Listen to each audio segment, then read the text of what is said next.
Good morning, students. Today's topic is adaptive immune system.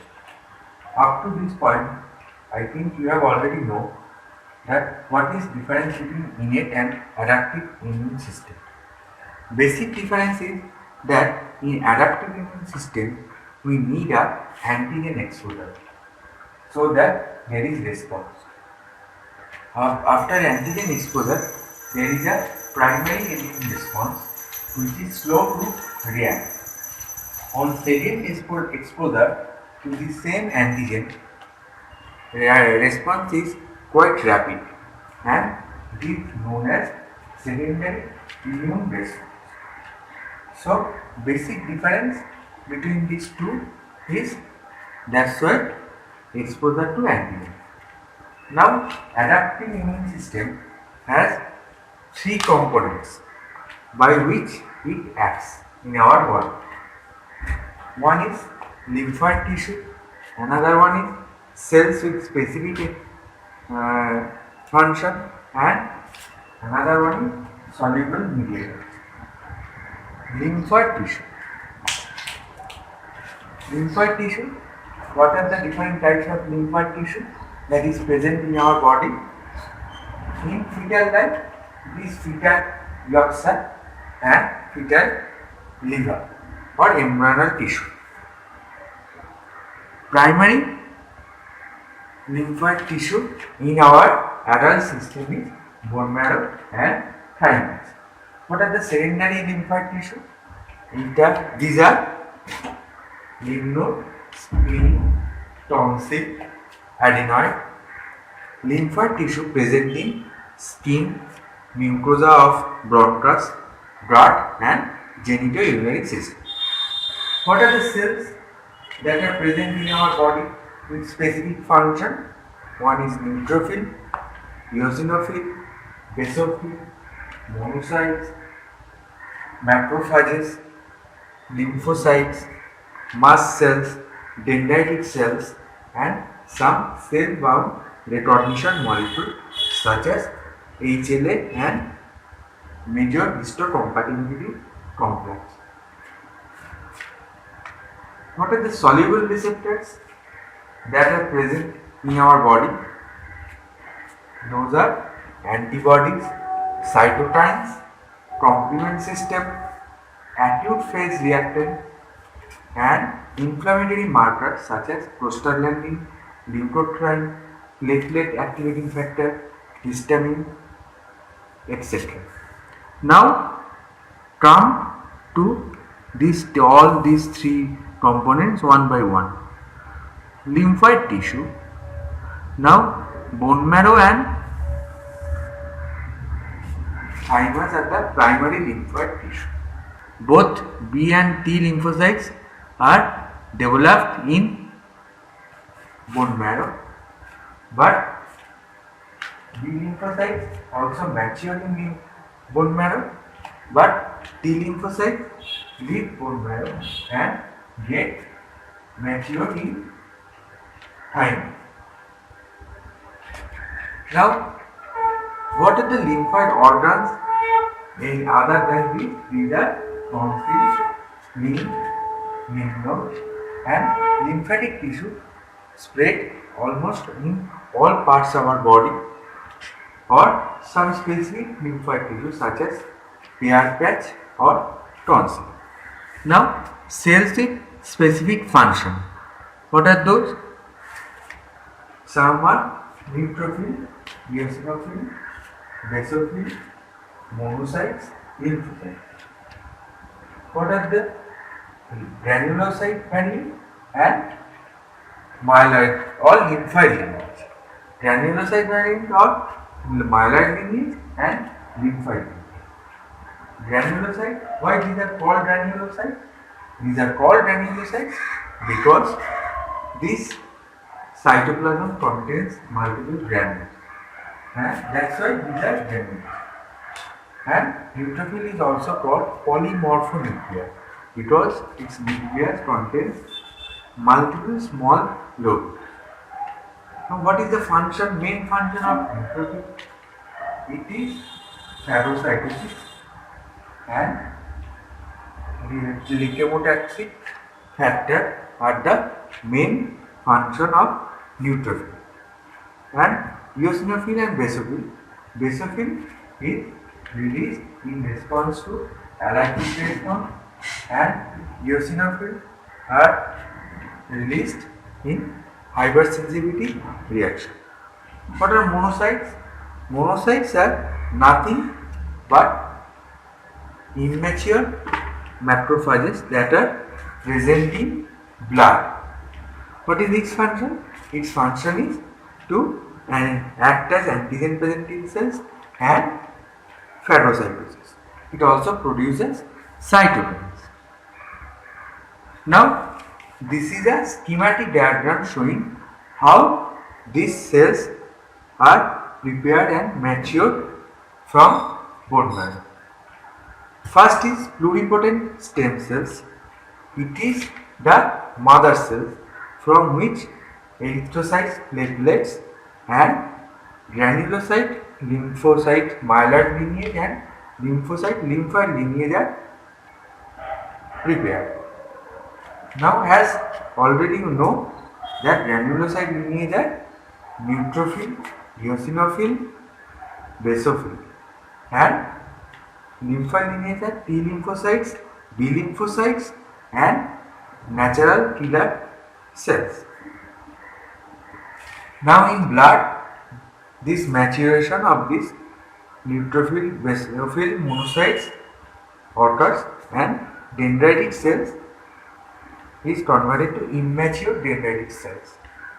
And now these monocytes, when they go to tissue, they are converted to mast cells, macrophages, osteoclasts, all are scavenger cells or mature monocytes. Their main function is phagocytosis. Now came to lymphocytes. Lymphocytes are mainly of two types, B lymphocytes and T lymphocytes. B lymphocytes, it is produced and matured in bone marrow. T lymphocytes, it is produced in bone marrow but come out from bone marrow and maturation occurs in thymus. What is the main function of B lymphocytes? It is to produce antibody. And T lymphocyte, it is of two types. It may be T helper cells and cytotoxic cells. T helper cells are, it is CD4, its function is to produce antibody and mediates immune response. And CD8 plus cells, its function is to kill different organ or damaged organ. Now T helper cells can be of two types depending on the cytokine they produce. T helper cells, one, it mainly produces inflammatory cytokines such as 1, 6, tumor necrosis alpha, interferon gamma, and mast cells, macrophages. It also mediates cell mediated immunity. It also produces immunoglobulin G1, 2, etc. T helper cells, it mainly produces interleukin 4, 5, 6, 10, 13. It drives IgE mediated response, also growth of mast cells, and eosinophil is also helped by these T helper cells too. Now another variant of lymphocytes are natural killer cells. It is CD16 and CD56. Now come to another point, that is cluster differentiation cells. What are cluster differentiation cells? These are present in the cell membrane which helps in antigenic exposure. One, it is denoted by CD and a plus sign after that. This plus sign denotes that they are specific antigen recognition molecule. Example of some CD cells are CD3, it is pan T cells. That means it is present in all T cells. CD4, it is specific for T helper cells. CD8, it is specific for cytotoxic T cells. CD19 and 20, B cells. CD16 and 56, natural killer cells. And CD45, that is present in white blood cells. Now, human leukocyte antigen. What is this human leukocyte antigen? Human leukocyte antigen is also known as major histocompatibility complex. It is very important in mediating cell-specific immune response. Its specific loci is present in chromosome number 6. It is of two types, HLA1 and HLA2. HLA1, it is present in all nucleated cells. It consists of non-membrane polypeptide, binds to a heavy chain which has an integral membrane protein with an external domain. Three loci of these are HLA1A, B, C. Now HLA2, it is mainly present in human immune cells of human body. It consists of two transmembrane polypeptide. Three loci for this are DP, DQ and DR. Next, come to soluble mediators of immune response. One is complement system. It basically acts via three pathways: classical, alternative and lectin mediator. There are different complement factors that are involved in this different pathways, but at the end all produces a membrane attack complex that helps in this destruction of immune or antigen cells. Another one is acute phase reactants. It is an important mediator of inflammation. Now, what is inflammation? Inflammation is a pathological process that is initiated by tissue injury. What are the features? Main features are redness, swelling, pain, heat and loss of function. What are the examples of acute phase proteins? It is ceruloplasmin, haptoglobulin, fibrinogen, C-reactive protein, serum amyloid A, alpha-1 acid glycoprotein, alpha-1 antitrypsin, alpha-1 antithymosin. These are some examples of acute phase proteins. Next is, what is cytokines? These cytokines are basically some biologically active signal polypeptide that helps in differentiation of white blood cells and also modulates cell of immune response. Now, for some examples of cytokines, those are interleukin, interferon, tumor necrosis factor alpha, beta gamma and growth factors.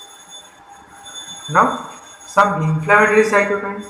Why these are called inflammatory cytokines? Because this mediates mainly inflammatory response. Primary cytokines involved in this inflammatory process is interleukin 1 beta, interleukin 6 and tumor necrosis factor alpha. Secondary interleukin 8, 10, 11, 12, 17, 18 and 23. Now, most of the immune reactions that occurs in our body are well tolerated or minimum response are generated. But in some cases, damage is profound and more response is generated, and these are expressed as hypersensitivity reaction. Now, there may be 4 types of hypersensitivity reaction that may occur in our body. Type 1, 2, 3 and 4. And type 1 is mainly immunoglobulin E mediated. Type 2 is antibody mediated. Type 3 is immune complex mediated. And type 4 is cell mediated immunity. This is a small introduction to different components of your adaptive immune system. This ends today's class.